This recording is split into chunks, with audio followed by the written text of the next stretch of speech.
Hello दोस्तों, नमस्कार। मैं अमित कुमार, रिजल्ट मित्रा के प्लेटफॉर्म पर आप सभी भाई बहनों का मैं हार्दिक स्वागत करता हूं। आई होप कि आप सभी लोग स्वस्थ होंगे।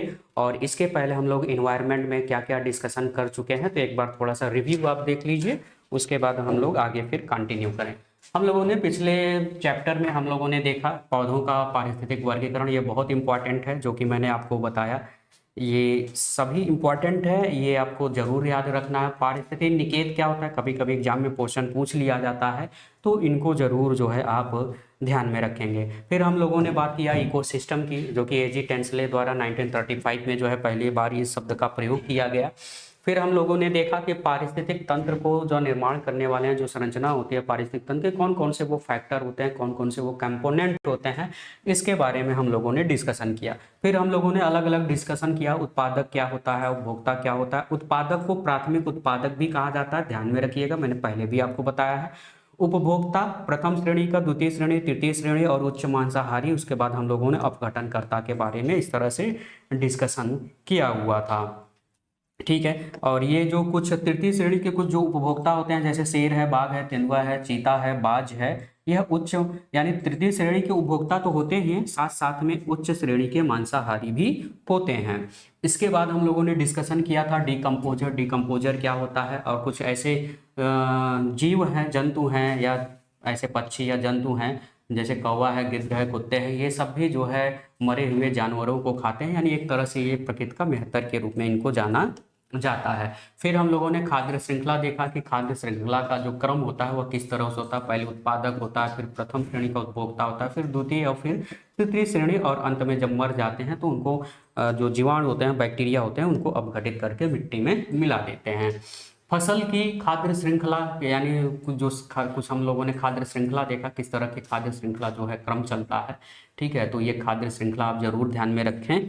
ठीक है, आप अपने से सोचें भी, सोचा भी करिए, क्योंकि आपको बस हमेशा ध्यान में रखना, पहले उत्पादक रखना है। जब भी खाद्य श्रृंखला का क्रम बनाए, पहले उत्पादक हो, फिर प्रथम श्रेणी का उपभोक्ता हो, फिर द्वितीय हो, या फिर तृतीय हो। कभी कभी द्वितीय तृतीय में कोई एक अपसेंट रहता है।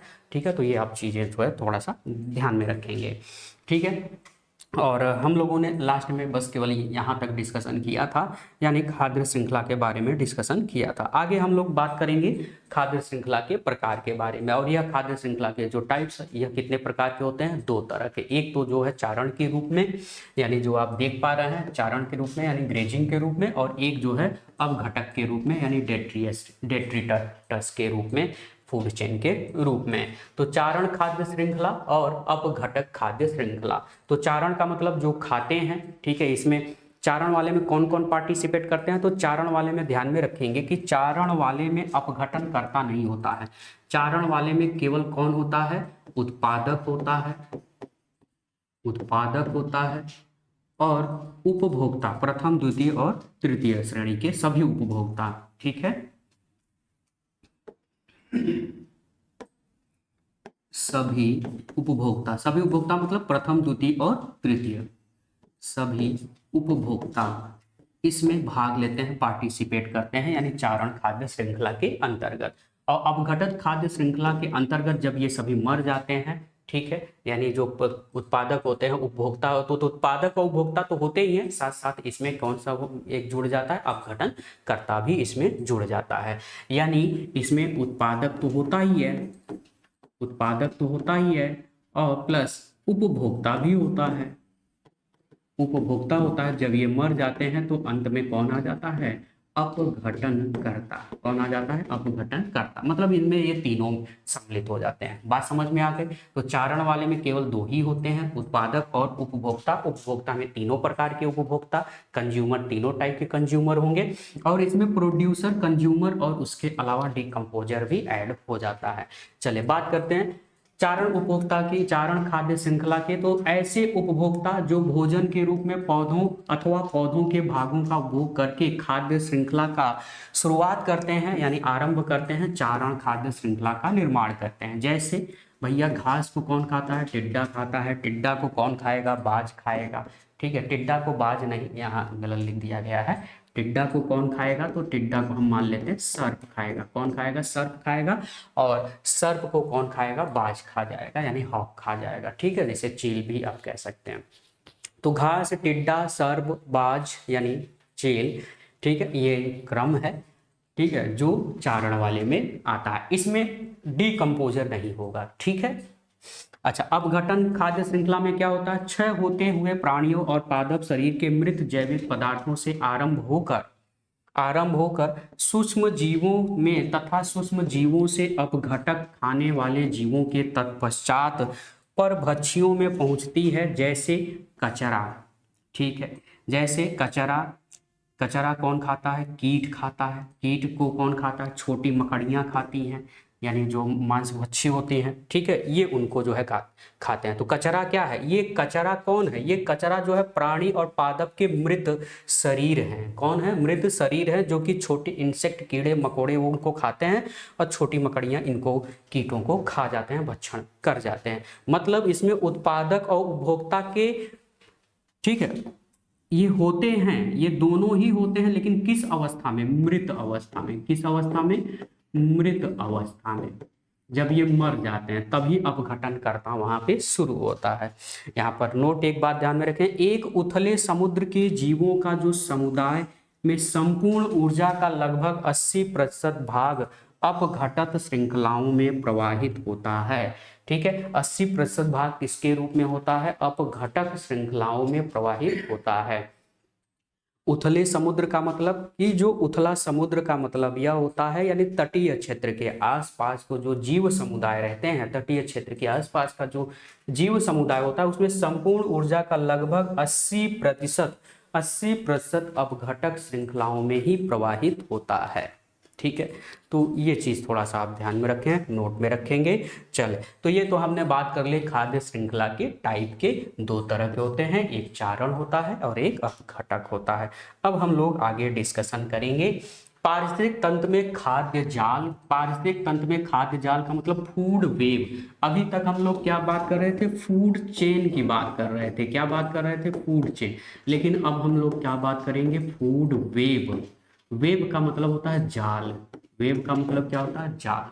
जैसे वन में अगर हम बात करें तो वन में जो खाद्य श्रृंखला होगी तो एक ही प्रकार की तो खाद्य श्रृंखला होगी नहीं भाई। एक ही प्रकार का खाद्य श्रृंखला का मतलब क्या समझते हैं? एक ही प्रकार के खाद्य श्रृंखला का मतलब यह हो गया कि एक ही प्रकार का तो होगा नहीं। जैसे मान लो बंदर क्या होते हैं?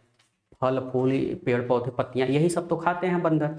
बंदरों को कौन शिकार कर ले जाता है? तो बंदरों का जो शिकार कर ले जाते हैं वो तो लकड़बग्घे या फिर भेड़िया या इस तरह के शिकार हो जाते हैं, या तेंदुआ वगैरह शिकार कर ले जाते हैं। ठीक है, तो जरूरी नहीं कि इसी क्रम में रहे, दूसरा भी क्रम हो सकता है। ठीक है, लेकिन जो खाद्य श्रृंखला की जो दिशा होती है, ध्यान में रखें, दोनों की ही खाद्य श्रृंखला की दिशा दिशा सदैव सदैव एक दिशीय होती है। क्या होती है? एक दिशीय होती है। एक दिशीय मतलब वन डायरेक्शन, एक ही डायरेक्शन होता है। ऐसा नहीं होता है कि तृतीय श्रेणी का उपभोक्ता जो है किसको खा ले, तृतीय श्रेणी का उपभोक्ता जो है उत्पादक को खा ले, यानी पेड़ पौधों को खा ले, तो ऐसा होगा? नहीं होगा। ठीक है, ये क्रम चलेगा, और एक क्रम चलेगा तो पहले उत्पादक होगा, फिर प्रथम श्रेणी का उपभोक्ता होगा, फिर द्वितीय होगा, फिर तृतीय होगा। यानी एक क्रम से होते हैं, मतलब एक लाइन में होते हैं, मतलब एक सीधी रेखा में होते हैं। ठीक है, तो खाद्य श्रृंखला की जो डायरेक्शन होती है मोस्ट इंपॉर्टेंट है, ये हमेशा याद रखें। खाद्य श्रृंखला की दिशा सदैव कैसी होती है? एक दिशीय होती है। लेकिन जो फूड वेव होता है इसकी भी डायरेक्शन एक दिशीय ही होती है, लेकिन इसमें एक दिशी के रूप में, जाल के रूप में बुना हुआ होता है। मतलब जैसे जाल होता है भाई, जाल का अगर एक डोरी पकड़ो तो एक ही डायरेक्शन में तो होता है, दूसरा डोरी पकड़ो तो दूसरे डायरेक्शन में होता है, लेकिन रेखा तो एक ही बनी होती है ना। तो उसी तरह से होता है खाद्य जाल, मतलब फूड वेब। तो अनेक खाद्य श्रृंखलाओं, यानी कई खाद्य श्रृंखलाओं को मिला करके एक क्या बनता है? खाद्य जाल बनता है। ठीक है, जैसे वन में कई प्रकार के खाद्य जाल आएंगे, जो जैसे मान लो जो छोटे जो कीड़े मकोड़े हैं, वह कीड़े मकोड़े, या जैसे टिड्डा ही समझ लो, जो जैसे टिड्डा है किसको खाएगा? टिड्डा जो है वहाँ के आसपास के फसल, पत्ती उत्ती को, ये सब खाएगा। टिड्डे को कौन खाएगा, टिड्डे को खा जाएगा, मेढक खा जाएगा, मेढक को कौन खाएगा, सर्प खा जाएगा। तो इस तरह से एक खाद्य श्रृंखला तैयार हुई। उसी तरह से जैसे झाड़ियां हैं, वन में ही हम बात कर रहे हैं, जैसे झाड़ियां हैं, झाड़ियों को कौन खाएगा, हिरण खाएगा, हिरण को कौन खा जाएगा, हिरण को मान लो भेड़िया खा गया, भेड़िए को कौन खा गया, बाघ खा गया। तो यानी एक तरह से ये क्या बन गया, ये दूसरी खाद्य श्रृंखला हो गई। यानी एक ही वन में कई तरह की खाद्य श्रृंखलाएं हो सकती हैं। और एक ही वन में जब कई खाद्य श्रृंखलाएं हो सकती हैं, या किसी पारिस्थितिक तंत्र में कई खाद्य श्रृंखलाएं हो, तो उन खाद्य श्रृंखलाओं के पारस्परिक जो संबंध होता है एक दूसरे से, उसी को बोलते हैं फूड वेव, यानी खाद्य जाल। खाद्य जाल एक संपूर्ण समुदाय के सभी जीवों में संबंध स्थापित करता है। और इससे यह भी स्पष्ट होता है कि खाद्य जाल में ऊर्जा का प्रवाह एक दिशी होता है, यूनि डायरेक्शन होता है, वन डायरेक्शन होते हुए भी कई पथों से होकर के गुजरता है। अब जैसे बाघ है, हमने कहा कि बाघ किसको खा गया, भेड़िए को खा गया। अब जरूरी नहीं कि बाघ भेड़िए को ही खाए, बाघ डायरेक्ट किसको खा सकता है, बाघ डायरेक्ट जो है हिरण को ही खा सकता है, उसका ही शिकार बन सकता है। जरूरी है हिरण का ही शिकार बनाए, बाघ जो है जिराफ का भी शिकार कर सकता है, बाघ जो है आपके छोटे हाथी का भी शिकार कर सकता है। यानी कई जानवरों का शिकार करके अपना जो है भोजन जो है ग्रहण कर सकता है। तो यह जरूरी नहीं होता है, ये एक दूसरे से ही क्या होते हैं, संबंधित होते हैं, यानी एक संबंध स्थापित करते हैं। लेकिन जो ऊर्जा का प्रवाह, जो खाद्य श्रृंखला का जो प्रवाह होता है, जो ऊर्जा का मतलब खाने के बाद क्या मिलेगी आपको, ऊर्जा मिलेगी। तो जो खाने के बाद ऊर्जा का जो डायरेक्शन होता है वह वन डायरेक्शन होगा। लेकिन यह कई पथों से होकर, जैसे कई पथों से होकर के मैंने जैसे बताया कि हिरण बाघ भी खा सकता है, जिराफ जो है बाघ खा सकता है, यानी कई पथ हो सकते हैं, लेकिन रहेगा वन डायरेक्शन ही। ठीक है, तो ये बात आपको समझ में आ गई। तो इसी को हम बोलते हैं फूड वेव बोलते हैं। तो फूड वेव में फूड चेन क्या होता है, शामिल होते हैं, उसमें कई फूड चेन होते हैं, कई फूड चेन को मिला करके एक फूड वेव बनाई जाती है। ठीक है, लेकिन दोनों की दिशा एक डायरेक्शन होती है, लेकिन जो फूड वेव होता है वन डायरेक्शन होते हुए ये कई पथों से होकर गुजरता है। चले आगे हम लोग बात करते हैं कुछ इंपॉर्टेंट फैक्ट्स के बारे में। तो इनको आपको ध्यान में रखना है, ये अक्सर जो है पूछ लिए जाते हैं। तो जैसे मैंने अभी बताया, ऊर्जा का जो प्रवाह होता है, ऊर्जा का प्रवाह,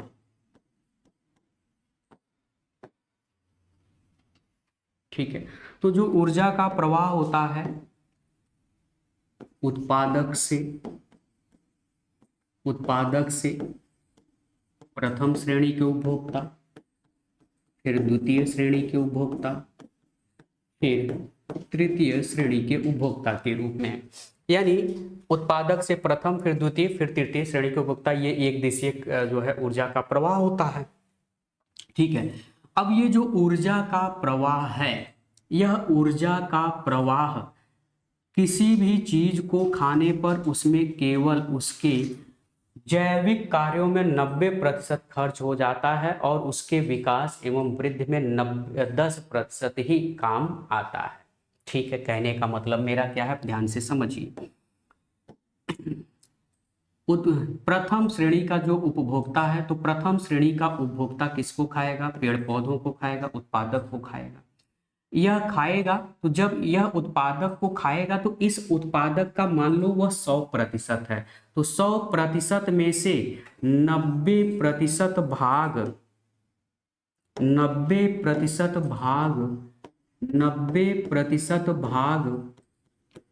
जैविक कार्यों में खर्च हो जाएंगे। किस काम में खर्च हो जाएंगे, जैविक कार्यों में खर्च हो जाएंगे। यानी प्रथम श्रेणी का उपभोक्ता जब उत्पादक को खाया, यानी 100, यानी उसको भाई जितना खाना है, उसकी भाई जो है उसका उदर भर जाना चाहिए, उसका पेट भर जाना चाहिए। मान लो वो 100% खा लिया, उसका पेट भर गया।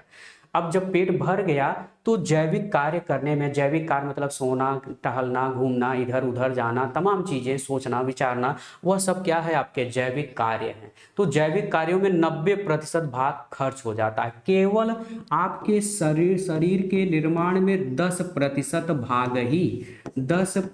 भाग ही काम आता है। जो आपके शरीर का विकास होता है, जो वृद्धि और विकास होता है वह केवल इस 10% भाग ही 10% हिस्सा ही भाग लेता है। यानी 100% ऊर्जा में से 90% ऊर्जा जैविक कार्यों में आपका खर्च हो जाएगा, बाकी 10% भाग आपके शरीर में लगेगा। शरीर में लगेगा मतलब आपका विकास होगा। बात समझ में आ गई? ठीक है। अच्छा, अब जब ये प्रथम श्रेणी का जो उपभोक्ता है, अब जब ये इसको खाएगा, कौन खाएगा? अब द्वितीय श्रेणी का उपभोक्ता इसको खाएगा। जब द्वितीय श्रेणी का इसको उपभोक्ता खाएगा तो इसमें भी वही प्रक्रिया होगी कि 90% यानी जितना भी यह इसको खाएगा, मान लो इसका पेट भर गया, तो पेट भर गया मतलब 100%, तो 90% भाग जैविक कार्यों में खर्च हो जाएगा, जैविक कार्यों में खर्च हो जाएगा, और बाकी 10% ही उसके शरीर का विकास होगा, उसके शरीर का वृद्धि एवं विकास होगा, वृद्धि और विकास होगा। यानी वही आपके शरीर में बचा रहेगा, वही 10% हिस्सा ही आपके शरीर में बचा रहेगा जो आपका विकास करेगा। ठीक, बात समझ में आ गई? ठीक है, तो 10% ही हिस्सा क्या होता है? बचा रहता है, शेष रहता है। ठीक है। अच्छा, फिर जब तृतीय श्रेणी का उपभोक्ता द्वितीय श्रेणी को खाएगा तो इसमें भी वही 90% भाग जैविक कार्य में और 10% भाग जो है आपके शरीर में बचा रह जाता है, शेष रह जाता है, जो आपके शरीर के वृद्धि एवं विकास में काम आता है। तो बात समझ में आई? ठीक है। नहीं समझ में आई तो इसे एक और एग्जाम्पल से समझिए। जैसे अब यहाँ पर ध्यान से समझिए,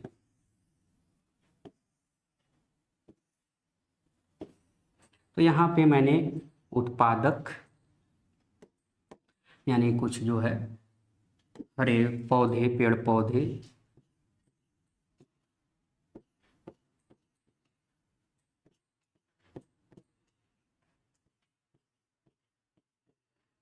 ठीक है, तो ये पेड़ पौधे हैं जिसे हम क्या बोलते हैं? उत्पादक कहते हैं। क्या बोलते हैं? उत्पादक कहते हैं, है ना। यहाँ पे है प्रथम श्रेणी के उपभोक्ता। ठीक है, प्रथम श्रेणी के उपभोक्ता। यहाँ पर है द्वितीय श्रेणी के उपभोक्ता और यहाँ पर है तृतीय श्रेणी के उपभोक्ता। ठीक है, अब ये जो प्रथम, द्वितीय श्रेणी, तृतीय श्रेणी के जो उपभोक्ता हैं, अब मान लो कि यह जो प्रथम श्रेणी का उपभोक्ता है, ठीक है, इसके पास जो है 10,000 कैलोरी। ठीक है, जो ऊर्जा होता है, ऊर्जा हम जब खाते हैं तो किस में मापते हैं? कैलोरी में। ठीक है ना, तो मान लेते हैं कितना है? 10,000 कैलोरी है इसके पास। किसके पास? उत्पादक के पास। उत्पादक को कौन खाया? प्रथम श्रेणी का उपभोक्ता खाया। कौन खाया? ये इसको खाया। अब ये जब इसको खाएगा तो इसका 90% भाग, तो 10,000 का 90% भाग कितना हो जाएगा भैया? इतना मैथ वाले तो हो सब, तो इतना तो आपको पता होना चाहिए। तो 10,000 का 90% का मतलब कितना हो जाएगा? 9,000। कितना हो जाएगा? 9,000। ठीक है, तो 9,000 अब ये किस में खर्च हो जाएगा? तो ये 9,000 जैविक, 9,000 की जो कैलोरी है, 9,000 की जो कैलोरी है, 9,000 की कैलोरी की जो ऊर्जा है, यह आपके जैविक कार्यों में खर्च हो जाएंगे। किस में खर्च हो जाएंगे? जैविक कार्यों में खर्च हो जाएंगे। ठीक है, तो जैविक कार्य का मतलब सोना, नहाना, धोना, पीना, जो भी आप करते हो, दौड़ना, घूमना, ठीक है, सोचना, वह सब जैविक कार्यों में खर्च हो जाएंगे। बाकी जो आपका बचा कितना भाई? 10,000 आपने प्रथम श्रेणी की इसको खाया, 10,000 कैलोरी प्राप्त किया, 10,000 में से 9,000 कैलोरी तो आपके जैविक कार्य में खर्च हो गया। केवल 1,000 कैलोरी की जो ऊष्मा है, सॉरी ऊष्मा नहीं, ऊर्जा, जो 1,000 कैलोरी की जो ऊर्जा है, यही आपके शरीर में बची रहेगी, यही आपके शरीर में रहेगा, जो आपका वृद्धि एवं विकास करेगा शरीर का। बात समझ में आ रही है? अच्छा भैया, अब द्वितीय श्रेणी के उपभोक्ता को कौन खाएगा? तो आप कहोगे द्वितीय श्रेणी के उपभोक्ता, प्रथम श्रेणी के उपभोक्ता को द्वितीय श्रेणी का उपभोक्ता खाएगा।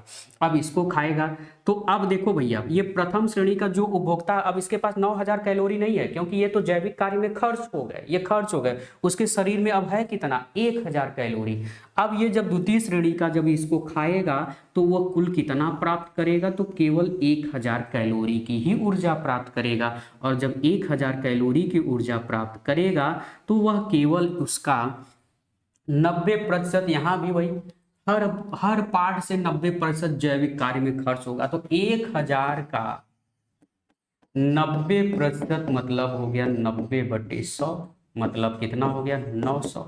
यानी 900 कैलोरी की जो ऊर्जा है, 900 कैलोरी की जो ऊर्जा है वह किस में खर्च होगी, आप कहोगे जैविक कार्य में। तो बचा कितना, जब आपने आप द्वितीय श्रेणी के थे, प्रथम श्रेणी को खाए थे तो प्रथम श्रेणी के पास था कितना, एक ही हजार कैलोरी का था तो उसके अंदर, उसके बॉडी में, बाकी 9000 तो वो खर्च कर दिया था जैविक कार्य में। तो 1000 जब आप पाए तो उसमें से 900 कैलोरी आप भी क्या करोगे, जैविक कार्य में खर्च कर दोगे। बचेगा कितना, केवल 100 कैलोरी। कितना बचेगा, केवल 100 कैलोरी की ऊर्जा ही आपके पास बचेगी। ये आपके शरीर में रहेगा, ये आपके शरीर में, इसी से आपका वृद्धि एवं विकास होगा, जो 100 कैलोरी की ऊर्जा है। ठीक, इतनी तो समझ में बात आ गई। अच्छा, अब क्या होता है कि अब द्वितीय श्रेणी का जो उपभोक्ता है, वह द्वितीय श्रेणी के उपभोक्ता को कौन खाएगा, तृतीय श्रेणी का उपभोक्ता। जब तृतीय श्रेणी का उपभोक्ता अब इसको अगर खाएगा तो अब खाएगा तो पाएगा कितना, 100 ही तो पाएगा, क्योंकि ये तो द्वितीय श्रेणी का 900 तो जैविक कार्य में खत्म कर चुका है। बचा कितना है, 100 ही कैलोरी बचा है। तो तृतीय श्रेणी को कितना मिलेगा, 100 कैलोरी की ऊर्जा मिलेगी। अब 100 कैलोरी की ऊर्जा में से यह भी क्या करेगा, 90% जैविक कार्य में खर्च कर देगा। 90% जैविक कार्य में खर्च कर देगा, मतलब कितना, 90 कैलोरी की ऊर्जा यह जैविक कार्य में खर्च कर देगा।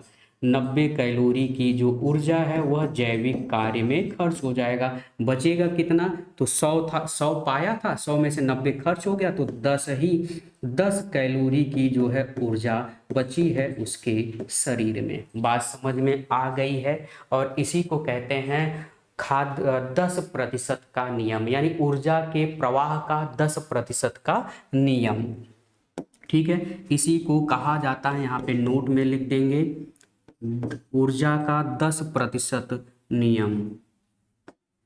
ऊर्जा का 10% नियम,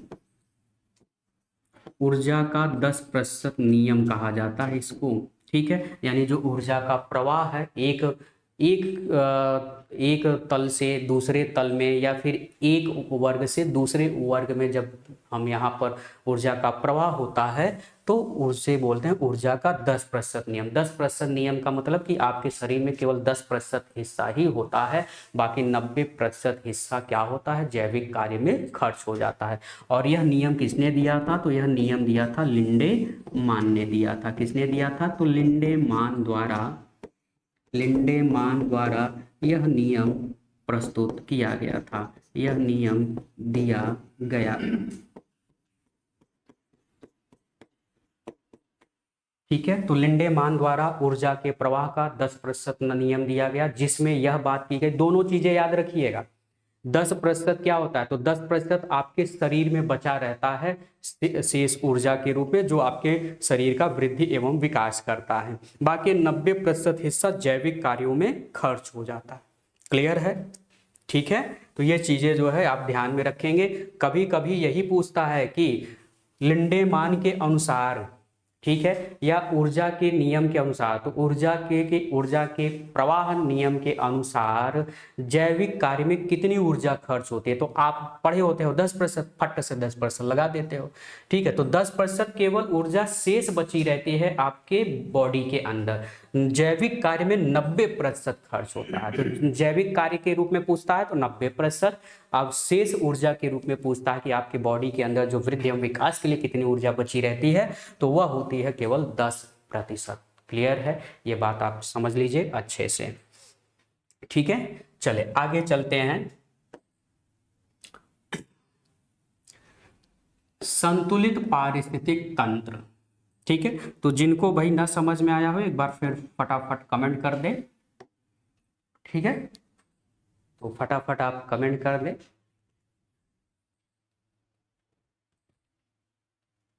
ठीक है, चले, समझ में बातें आ गई।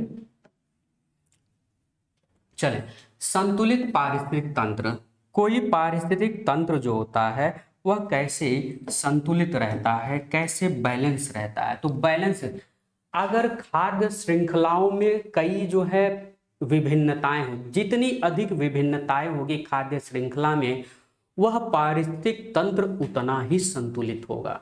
बात समझ में आ गई। अब जैसे देखो कैसे, जैसे मान लो कोई जंगल है, कोई राष्ट्रीय पार्क है, नेशनल पार्क है, उस नेशनल पार्क में बाघ हैं, शेर हैं, तमाम अन्य जीव हैं जो उच्च श्रेणी के जीव हैं। अब मान लो इसमें जो बाघ खाते हैं, मान लो हिरन है, और हिरन के अलावा और कोई दूसरी प्रजाति नहीं है, ठीक है, हिरन भी एक सीमित संख्या में है। तो बाघ जब हिरन का शिकार करेंगे तो एक सीमित संख्या तक ही करेंगे, उसके बाद जब शिकार खत्म हो जाएगा तो बाघों को खाने के लिए क्या मिलेगा, कुछ तो नहीं मिलेगा। फिर बाघ क्या करेंगे, तो उस वातावरण यानी उस जंगल से निकल करके वह बाहर आएंगे। जैसे आजकल जो है अक्सर आप न्यूज़ में देखते हैं, पीलीभीत टाइगर रिजर्व में या अन्य टाइगर रिजर्व में, नागरहोल टाइगर रिजर्व में कभी कभी जो बाघ जो है अपने जंगल से निकल करके बाहर निकल आते हैं, शहरों में आ जाते हैं। ठीक है, गुजरात में जो शेर हैं ये अक्सर जो है टाउन एरिया में आ जाते हैं। क्यों आ जाते हैं, क्योंकि उनको खाने के लिए जो है शिकार है ही नहीं। जब शिकार नहीं रहेगा, उनके लिए ढेर सारी प्रजातियां नहीं रहेंगी उनको खाने के लिए, तो वो क्या करेंगे, वो अपने इकोसिस्टम से निकल करके दूसरे इकोसिस्टम में जाने का क्या करेंगे, प्रवेश करेंगे, खाने का प्रयास करेंगे। संघर्ष होता है इसी कारण। तो किसी पारिस्थितिक तंत्र में, खाद्य जाल में, खाद्य श्रृंखलाओं के जितने अधिक वैकल्पिक रास्ते होंगे, यानी जितना ज्यादा से ज्यादा प्रजातियां होंगी, वह तंत्र यानी जो पारिस्थितिक तंत्र होता है वह उतना ही संतुलित होना, उनमें जीवों की संख्या अधिक स्थिर रहेगी। तो जितना ज़्यादा से ज़्यादा प्रजातियों की संख्या होगी किसी पारिस्थितिक तंत्र में, ठीक है, यानी खाद्य श्रृंखला का जो तंत्र है, जितना ज़्यादा से ज़्यादा वैरायटी रहेगी, वह तंत्र उतना ही क्या रहेगा, स्थिर रहेगा, संतुलित रहेगा। बात समझ में आ गई, ठीक है। पारिस्थितिक तंत्र की स्थिरता, स्टेबिलिटी ऑफ इकोसिस्टम। तो पारिस्थितिक तंत्र में जातियों की जितनी विविधता, विविधता मतलब वैरायटी, जितनी अधिक वैरायटी होगी उसकी स्थिरता यानी उसकी स्टेबिलिटी उतनी ही ज़्यादा होती है। तो बात समझ में आ गई भाई। अगर आपको खाने के लिए सब चीज़ अगर यही मिल जाए तो आप दूसरे, जैसे आप ही सोचो, आप अपने घर में हो, ठीक है, आपकी घरेलू स्थिति सही नहीं है। अगर घरेलू स्थिति सही होता तो आप बाहर क्यों जाते खाने कमाने, आप घर पर ही रहते, अपना ही काम धंधा करते, ठीक है, अपने ही परिवेश में रहते, अपने ही पारिस्थितिक तंत्र में रहते। लेकिन जब आपको भाई आपकी स्थिति कमज़ोर है तो आप क्या करते हो, बाहर जाते हो, दूसरे राज्य जाते हो खाने कमाने के लिए, यानी आप एक पारिस्थितिक क्षेत्र को छोड़ करके दूसरे पारिस्थितिक क्षेत्र में आप जाते हो सरवाइव करने के लिए, ठीक है। यानी आप में स्थिरता नहीं है, और स्थिरता लाने के लिए क्या चाहिए, तो स्थिरता लाने के लिए चाहिए कि जो खाद्य श्रृंखला है उसकी वैरायटी अधिक हो, यानी आपके पास वैकल्पिक जो है जॉब होने चाहिए अपने ही क्षेत्र में, तब आप दूसरे के यहाँ क्यों जाओगे। बात समझ में आ रही है कि नहीं। तो पारिस्थितिक तंत्र में जातियों की जितनी अधिक वैरायटी होगी वह उतना ही स्थिर होगा पारिस्थितिक तंत्र। बात समझ में आ गई। तो ये चीज थोड़ा सा आप ध्यान में रखें, दोनों ही इंपॉर्टेंट फैक्टर हैं और ये आपके यूपीएससी में पूछे गए प्रश्न हैं स्टेटमेंट के रूप में। चले, अब हम लोग बात करते हैं इकोलॉजिकल पिरामिड यानी पारिस्थितिक पिरामिड क्या होता है। तो 1927 यानी 1927 में चार्ल्स एल्टन द्वारा, ठीक है, चार्ल्स एल्टन द्वारा जो है यहाँ पर पारिस्थितिक तंत्र को इन्होंने पिरामिड के कुछ यानी चित्र बनाकर त्रिभुज के रूप में प्रदर्शित किया, और इसी को हम पिरामिड कहते हैं, ठीक है। तो किसके द्वारा, तो 1927 में चार्ल्स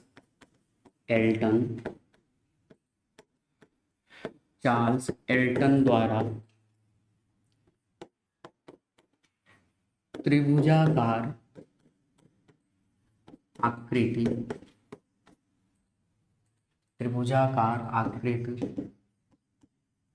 बनाकर उत्पादक व उपभोक्ता, ठीक है। तो त्रिभुजाकार आकृति बनाकर उत्पादक व उपभोक्ता को दर्शाया, खाद्य श्रृंखला के रूप में दर्शाया। किसके रूप में, खाद्य श्रृंखला के रूप में।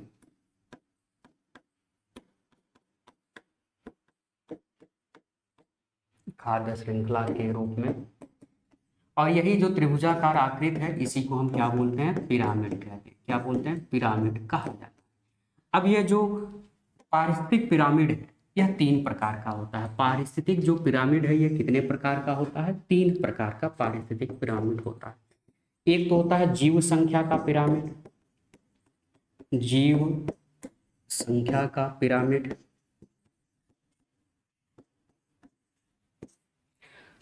एक होता है भार संख्या या जीव भार, ठीक है, जीव भार का पिरामिड, जीव भार का पिरामिड,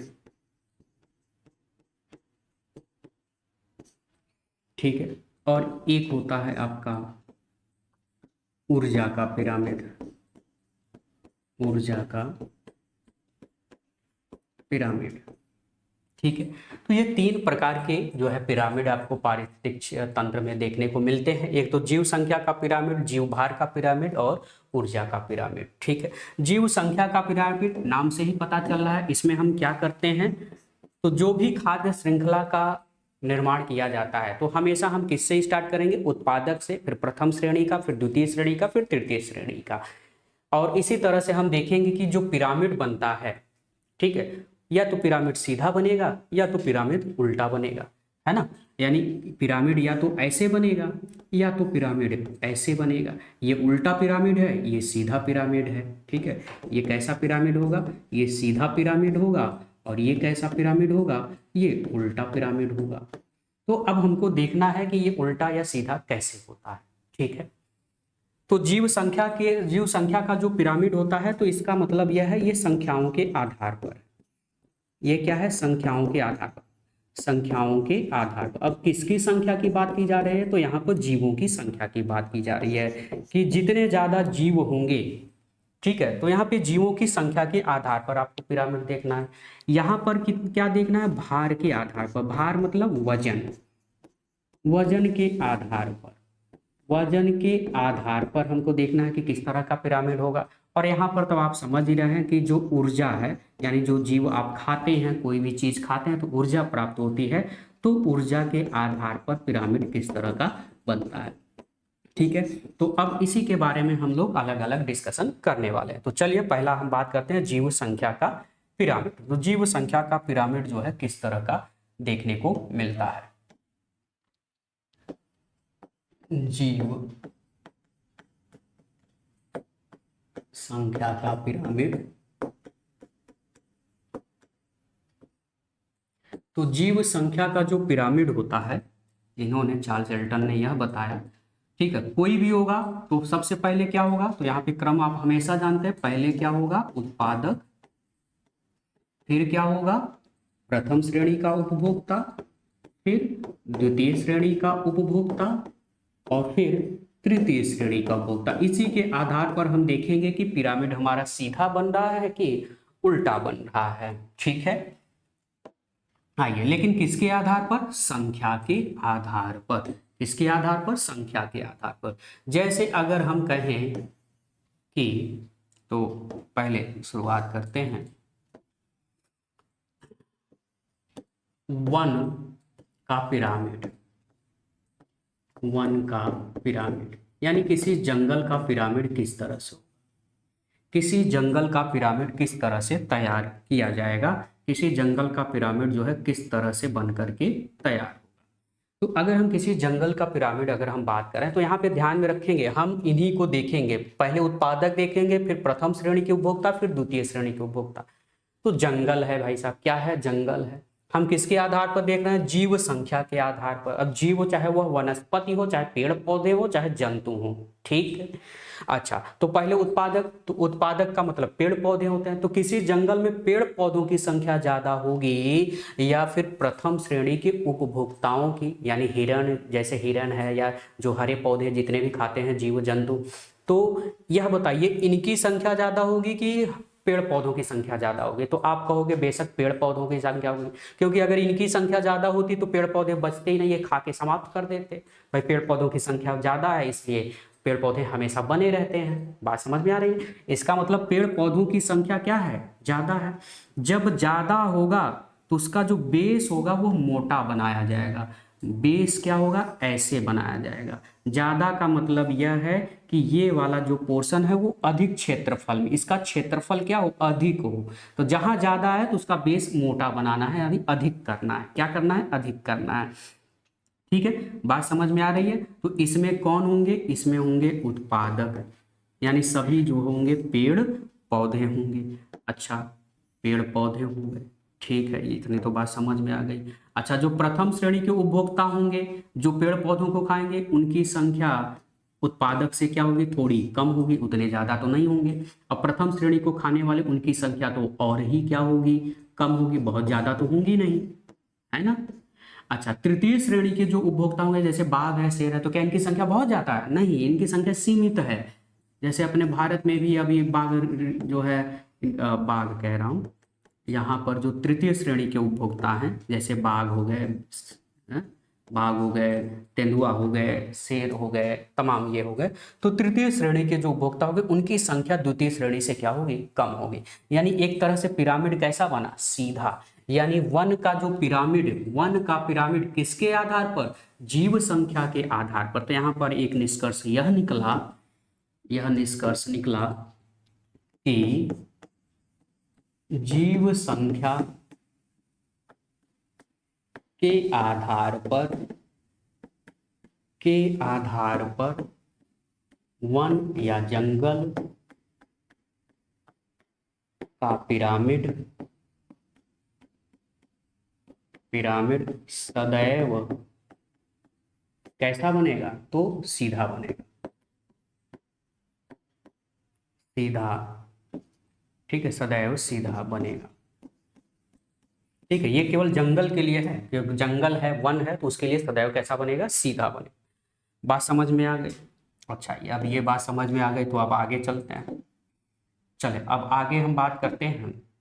ये हमने वन का पिरामिड कर देख लिया। अब हम बात करें अगर तालाब का पिरामिड, कि तालाब का पिरामिड जो है किस तरह से निर्मित होता है। तालाब का पिरामिड, तो अगर हम तालाब का पिरामिड देखें, ठीक है, तालाब का पिरामिड अगर देखें तो वह भी कैसा बनेगा, सीधा। आप कहोगे क्यों सीधा बनेगा, तो सीधा इसलिए बनेगा, सीधा इसलिए बनेगा क्योंकि तालाब में क्या पाए जाएंगे, शैवाल। तालाब में क्या होगा, शैवाल, और शैवाल बहुत छोटे छोटे होते हैं, बहुत छोटे छोटे उनकी जो है पत्तियां होती हैं, बहुत छोटे छोटे अल्प विकसित पत्तियां होती हैं। तो शैवालों की संख्या ज्यादा होगी, शैवालों की संख्या क्या होगी, ज्यादा होगी। शैवालों को कौन खाएगा, शैवालों को खाएंगे जलीय पिस्सू या प्रथम श्रेणी के उपभोक्ता, ये जैसे जलीय पिस्सू हो गई या छोटी शाकाहारी मछलियां हो गई, प्रथम। ठीक है, और इनको खाने वाले इनकी संख्या और कम होगी। जो बड़ी मछलियां होंगी क्या छोटी मछलियों से ज़्यादा होंगी, नहीं, कम होंगी। और जो जैसे बाज वगैरह हैं या तृतीय श्रेणी के जो उपभोक्ता हैं, जैसे बाज है, तो उनकी संख्या क्या होगी वहाँ पर आसपास, तो कम ही होगी, बहुत ज़्यादा तो होगी नहीं उस एनवायरनमेंट के अंदर। ठीक है, तो उनकी संख्या और कम होगी। तो प्रथम द्वितीय तृतीय इस तरह से इनकी संख्या घटती चली जाएगी। तो हम एरिया क्या करते चले जाएंगे, घटाते जाएंगे। बात समझ में आ गई? यानी इसका मतलब यह निकला कि तालाब का जो पिरामिड बनेगा किसके आधार पर, जीव संख्या के आधार पर। किसके आधार पर, जीव संख्या के आधार पर, जीव संख्या के आधार पर, के आधार पर तालाब का पिरामिड भी सीधा बनता है। कैसा बनता है, सीधा बनता है। बात समझ में आ गई, क्लियर है? ठीक है। अच्छा, एक और आप देखो,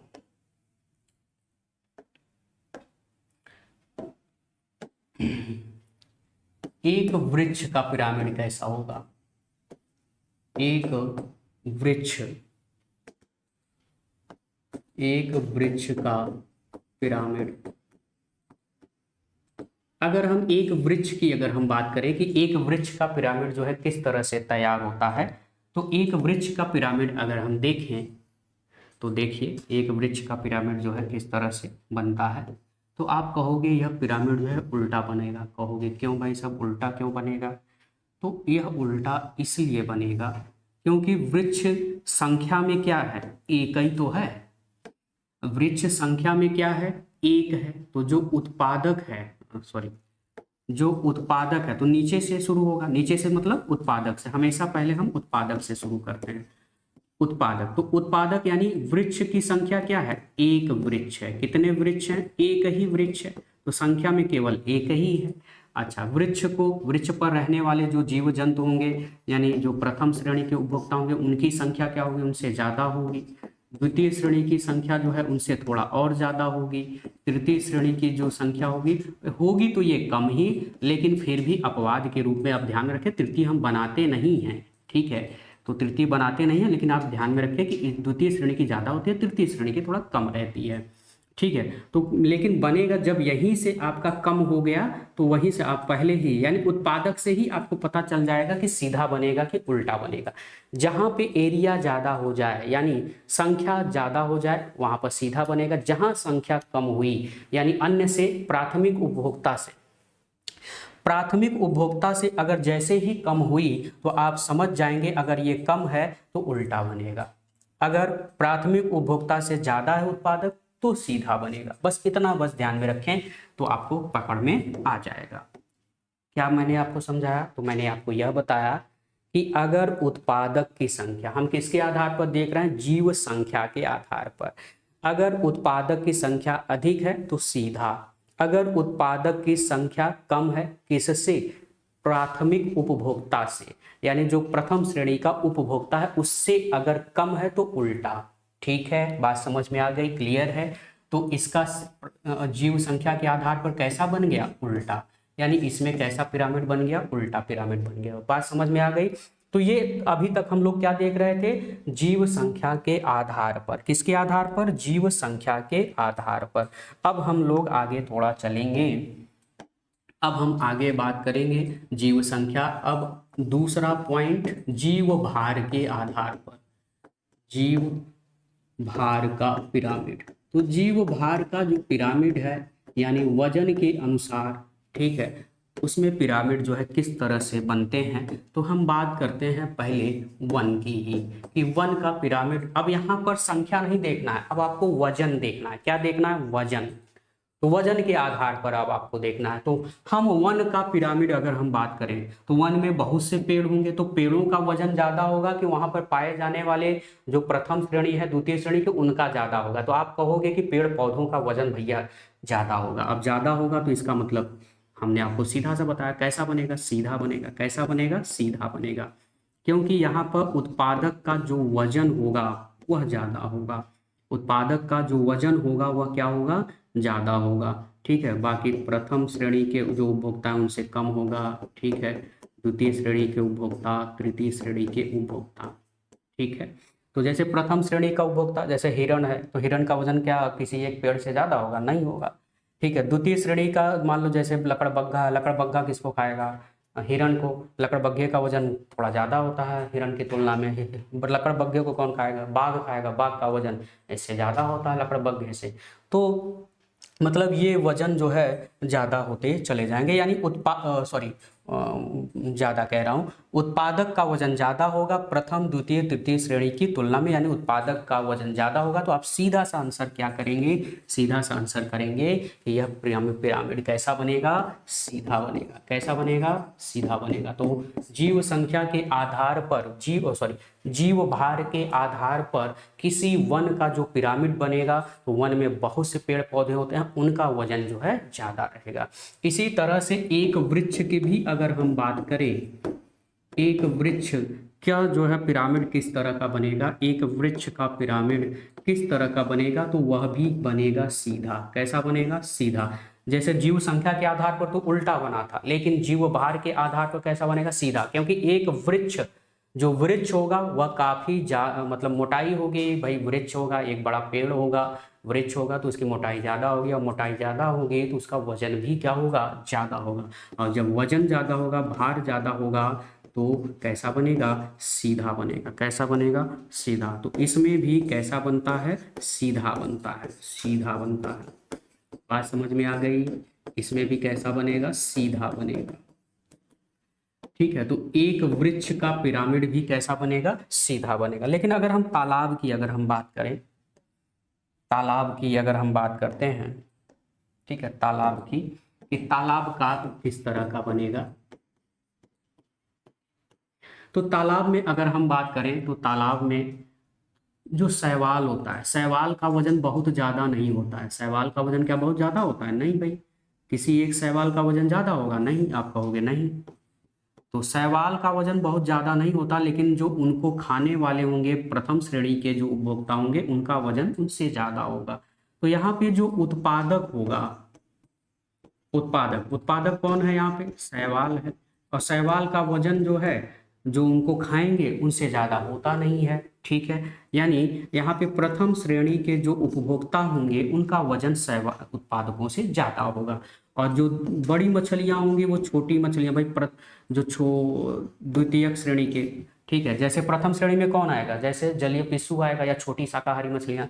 तो छोटी शाकाहारी मछलियाँ का प्रथम श्रेणी में है, और द्वितीय श्रेणी में बड़ी मछली है, और बड़ी मछली छोटी मछली को क्या करता है, खाता है।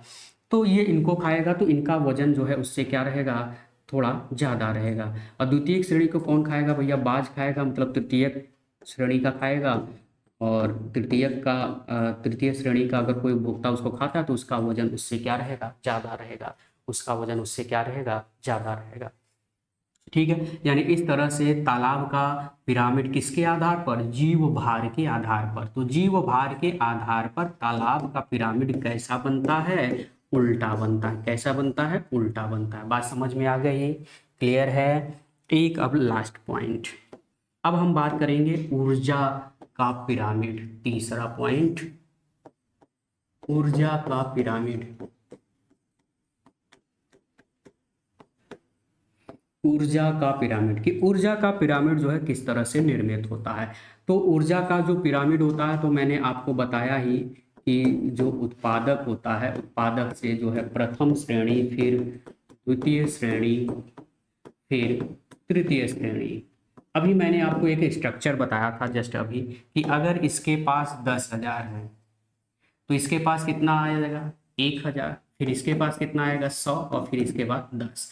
यानी एक तरह से क्या हो रहा है, घटता जा रहा है। यानी ऊर्जा का जो प्रवाह है वो घटते हुए क्रम में है, घटते हुए क्रम में है। यानी उत्पादक ज्यादा है, फिर प्रथम श्रेणी है, फिर द्वितीय है, फिर तृतीय है। इसी तरह से तो मैंने बताया था अभी जस्ट पहले। बात समझ में आ गई है। तो जो ऊर्जा का प्रवाह होता है वह सदैव सीधा बनता है। कैसा बनता है, सदैव सीधा बनता है। तो ऊर्जा का पिरामिड, ऊर्जा का पिरामिड, पिरामिड सदैव सीधा बनता है। सदैव कैसा बनता है, सीधा बनता है। ठीक है, क्योंकि उत्पादक के पास अधिक ऊर्जा होगी, फिर आता है प्रथम श्रेणी के, उससे थोड़ा कम ऊर्जा होगी क्योंकि यह इसी को खाएगा, फिर होगा द्वितीय, और फिर होगा तृतीय। ठीक है, तो यहाँ पर यह ध्यान में रखना है कि ऊर्जा का पिरामिड कैसा होता है, सदैव सीधा बनता है। सदैव सीधा बनता है। 2 पॉइंट और ध्यान में रखेंगे जो अभी हमने पीछे देखा। जीव संख्या, जीव संख्या का पिरामिड, का पिरामिड तथा जीव भार का पिरामिड, जीव भार का पिरामिड सीधा व उल्टा, सीधा व उल्टा, उल्टा हो सकता है। यानी कुछ पोजीशन में, कुछ कंडीशन में सीधा भी बन सकता है, कुछ कंडीशन में उल्टा भी बन सकता है। यानी जो जीव संख्या के आधार पर जो पिरामिड बनता है वह सीधा भी हो सकता है, उल्टा भी बन सकता है। जैसे हमने कई सिचुएशन देखे जिसमें 2 में सीधा बन रहा था, 1 में उल्टा बन रहा था। जीव भार के आधार पर भी पिरामिड सीधा भी बन सकता है, उल्टा भी बन सकता है। लेकिन जो ऊर्जा का पिरामिड होता है वह सदैव सीधा बनता है। चाहे कोई भी सिचुएशन ले लो, कभी भी उल्टा नहीं बनेगा। आई होप कि ये बात आपको समझ में आ गई होगी। तो आज का वीडियो आपको कैसा लगा, सभी लोग एक बार फटाफट कमेंट करेंगे, कमेंट बॉक्स में जा करके एक बार फटाफट कमेंट जरूर कर देंगे। और सभी को यह आप नोट्स आप अपने हाथ से बनाते चलिए, क्योंकि यह नोट्स जो है आपके लिए बहुत ज़्यादा इंपॉर्टेंट रहने वाले हैं। ठीक है, जितने भी यूपीएससी की तैयारी कर रहे हैं या फिर यूपी पीसीएस की तैयारी कर रहे हो, चाहे किसी भी स्टेट लेवल पीसीएस की तैयारी आप कर रहे हो, यह जो पर्यावरण है, इकोलॉजी है, यह आपके लिए बहुत इंपॉर्टेंट है, क्योंकि यहाँ से 6 से 7 क्वेश्चन जो है पूछे जाने की संभावना रहती है। जैसा कि हाल ही में आरओ के एग्जाम में भी पूछे गए, पुटअप किए गए, अगर आपने ध्यान दिया होगा तो वहाँ से भी क्वेश्चन काफ़ी पूछे गए हैं। ठीक है, चलिए, और यह जो पीडीएफ है यह आपको पीडीएफ मिल जाएगी, लेकिन मैं आपको हमेशा कहूँगा कि आप नोट्स बनाया करिए, अपने आप से लिखा करिए। जितना आप लिखेंगे उतना आपको लिखने की हैबिट बनेगी, ताकि आपको जब आप मेंस देंगे तो उसमें भी आपका इकोलॉजी का या पर्यावरण का एक पोर्शन होता है, उसमें भी प्रश्न पूछे जाते हैं। तो आपको लिखने का अगर अभ्यास बना रहेगा तो आप क्रम आप जो है आप सही तरीके से बैठा पाएंगे। ठीक है, तब तक आप स्वस्थ रहिए, सावधान रहिए। जय हिंद।